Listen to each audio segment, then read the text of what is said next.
Welcome to Backyard Plinking. My name is Charles. We're your host. We go through and explore everything BB and pellet related, from air pistols to air rifles, targets, and ammo. Before we start this, I want to show you one of the bravest or craziest trained engineers you've ever seen.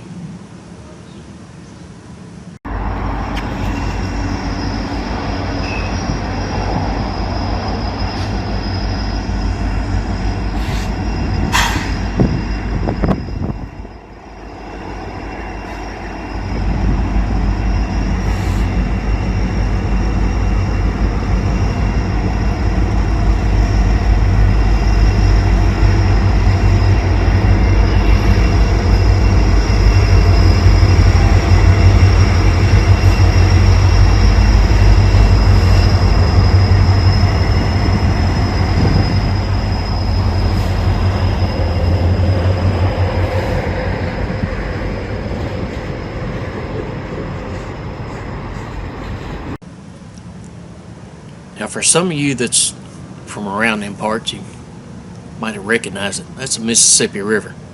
It was like standing in Vicksburg. The train comes all the way across. So part of him is in Mississippi, part of him is in Louisiana. And that old bridge, if you look at that thing, there's a 2-lane road on the other side. That's how you used to have to get across from Louisiana into Mississippi. And it was a little nerve-wracking. 18-wheeler coming this way, train on one side, and you right there. Something bad happens, there's only one option: down. Wasn't a good option. Anyway, I ran across that footage when I was putting some stuff together. So this is from Marksman,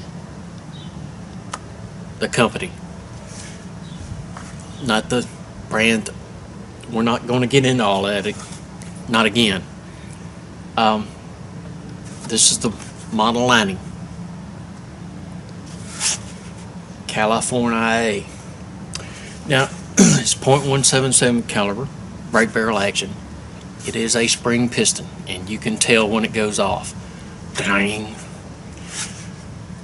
Does have a rubber butt pad, a little bit of a raised cheek rest. Safety is here, which takes a little getting used to. Most everything is around the trigger guard, a lever safety, something like that. This thing is way up at the top, and it's a little awkward. It does have fiber optic sights. Neon green at the rear, red at the front. They are adjustable for windage, elevation. I showed this thing to you guys a little while back, and I told you I wasn't real sure what to make of this critter yet. Mainly because of the sights.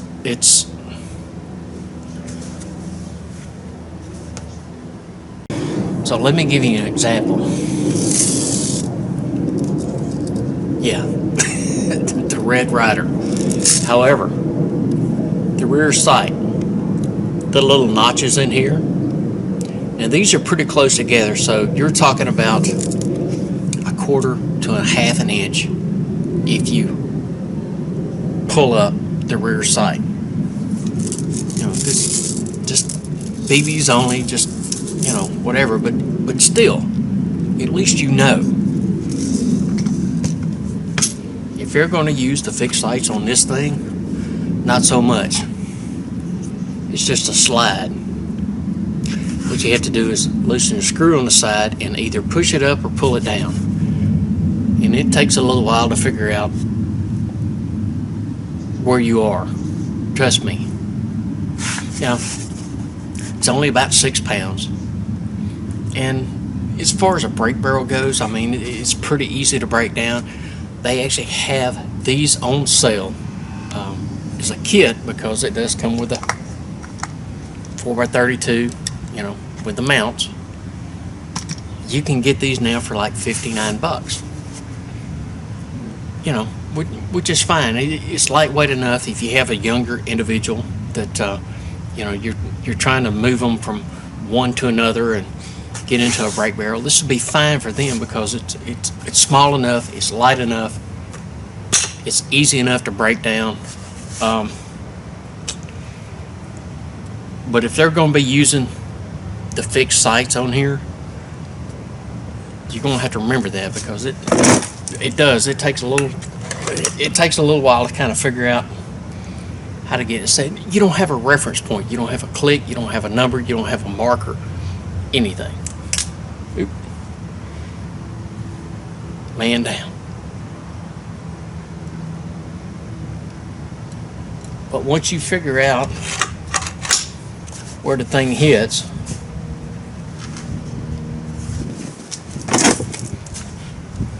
it does what it's supposed to.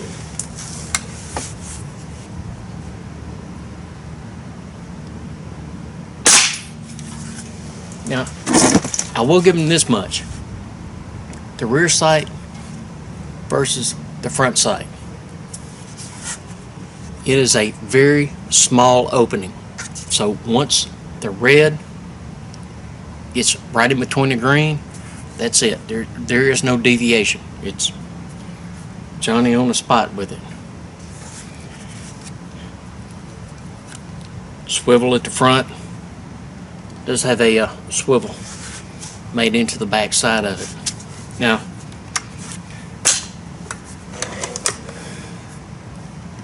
true Springer, however,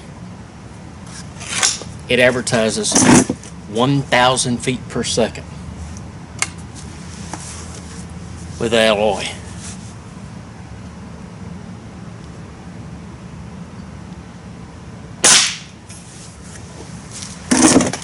Who knows where the lead's going?